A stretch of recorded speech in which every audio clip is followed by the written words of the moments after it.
Forever in the Now. It's a co-curated exhibition by myself and David Worthington. The idea behind the exhibition was to bring together abstract and figurative artists, and I'm an abstract artist and Sean Henry's a figurative one, but we both are really interested in sculpture and in the object. And I think all the artists taking part in this show are working at a very high level, both in terms of the craft, but also in terms of the narrative and the concept behind their work, and also their ambition. These are all very, very ambitious pieces, pushing sculpture to the real limits. Each piece has its own story to tell, and I hope the audience is able to pick up on those stories. My work is mainly figurative. I work from kind of body casts and modelling.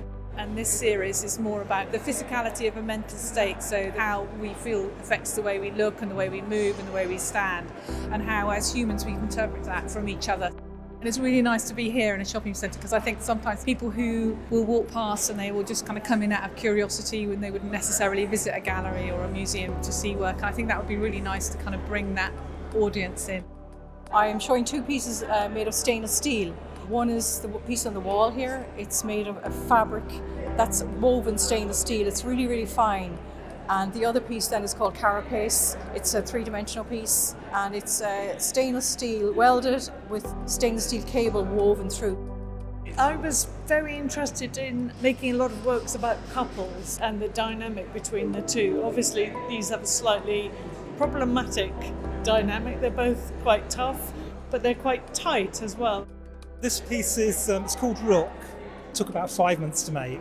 I generally start with one cut and then it evolves from that. So I never actually know when it's going to be finished, what it's going to look like. The whole thing is generally a surprise. I'm exhibiting 3 stone sculptures that I made. One is the large squeezed planet that you can see behind me, which is an oval, but it's just been flattened a little bit, which I think is a good metaphor for where we are right now. And this piece is called Voice, which is a strange title for a sculpture, but I see it almost like a voice box. It's speaking towards us. They kind of have a relationship to the large public art piece I have in the Victoria Place Henry Plaza here, which is a giant stack of very, very coloured marble, like a child's stacking toy that you put one piece on top of the other. But I also wanted a planetary theme. So these stones here have got that same Jupiter-like striations on them, and again, so they feel otherworldly. What's really interesting, I think, is the commonality, even though these artists are all working in a very different way.